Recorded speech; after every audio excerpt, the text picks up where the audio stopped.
Welcome to Vijaya's unfiltered. యాక్చువల్గా ఎప్పటి నుంచో నేను ఈ హెల్త్ గురించో లేకపోతే ప్రెగ్నెంట్ లేడీసో లేకపోతే ఇంకేదో గైనిక్ ప్రాబ్లమ్సో ఇవన్నీ చెప్పి మీకు బోర్ కొట్టించదలుచుకోలేదు. ఎందుకు అంటే ఇవన్నీ మీరు గూగుల్లో ఎక్కడ వెతుక్కున్నా మీకు ఇన్ఫర్మేషన్ తెలుస్తుంది.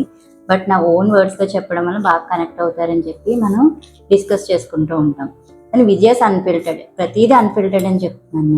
నేను చాలాసార్లు ఓపీ చూసినప్పుడు లేకపోతే రిమైనింగ్ పీపుల్తో మాట్లాడుతున్నప్పుడు ట్రావెల్ చేస్తున్నప్పుడు నాకంటూ కొన్ని ఆలోచనలు వస్తూ ఉంటాయి. ఏంటంటే ఈ సమాజం ఎటుపోతుంది, బంధాలకి, బంధుత్వాలకి, ఫ్రెండ్షిప్కి అసలు వాల్యూ ఉందా అని ఆలోచిస్తే నాకైతే లేదని అనిపిస్తుంది.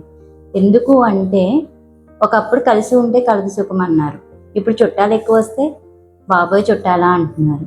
లేకపోతే ఒక అమ్మాయికి సంబంధం చూస్తే ఎక్కువ ఉండకూడదండి, ఒక అబ్బాయి ఒక అమ్మాయి ఉండాలి, అంతకని ఎక్కువ ఉన్న ఫ్యామిలీ అయితే నేను లోము అంటున్నారు.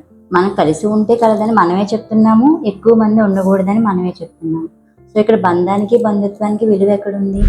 నెక్స్ట్, ఇంకా మంచి చెడు ఉన్నాయంటారా? నేనైతే లేదని అంటాను. ప్రపంచంలో ఉన్నవి రెండే రెండు, ఒకటి డబ్బు, ఇంకొకటి హోదా.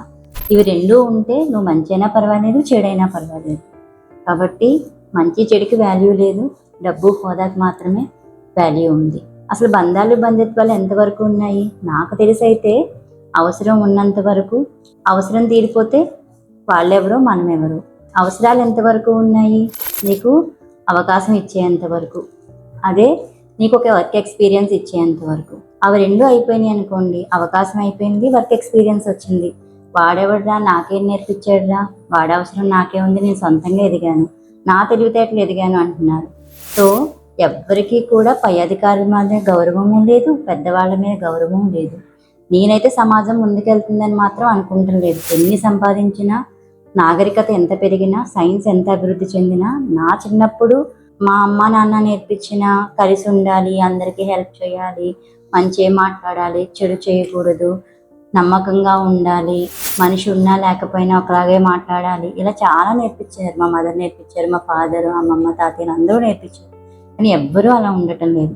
అందరూ అవసరం తీరిపోయాక నువ్వెవరు అనే ప్రశ్న మాత్రం, నేనే గొప్ప అనే ప్రశ్న మాత్రం వాళ్ళకి వాళ్ళు వేసుకుంటున్నారు. కాబట్టి పిల్లలకి మీరు ఏమీ ఎక్కువ డబ్బు ఇవ్వాలని మాత్రం చూడకండి. నేను చెప్పేది మంచి చదువు, దానితో పాటు నలుగురిని ప్రేమించాలి, అపనమ్మకంగా ఉండకూడదు, నిజాయితీగా ఉండాలి.